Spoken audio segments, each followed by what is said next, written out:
بابان وایي بچه بابان امام ته لږ په خاموشۍ غوږ کېږدو بیا به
استادان او بوهان خلک چې ولاړ دي دا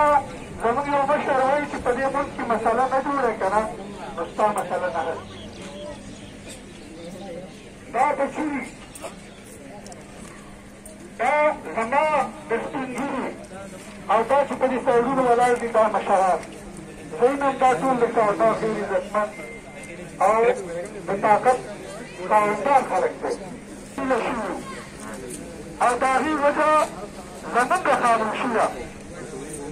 چې موږ خاموشي اختیار کړې ده په ماضي کې ځان تپوس نه کوې نو څوک ستا تپوس نه کوي نن د دې سټیج نه زه د دې خبرې اعلان کوم چې د پرایویټ سکولونو سټوډنټان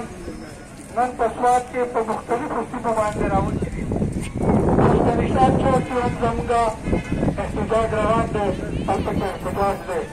په خواجهخیله او په مټه کې هم زموږ احتجاج روان دی سبا به انشاءالله د سوات ټول تعلیمي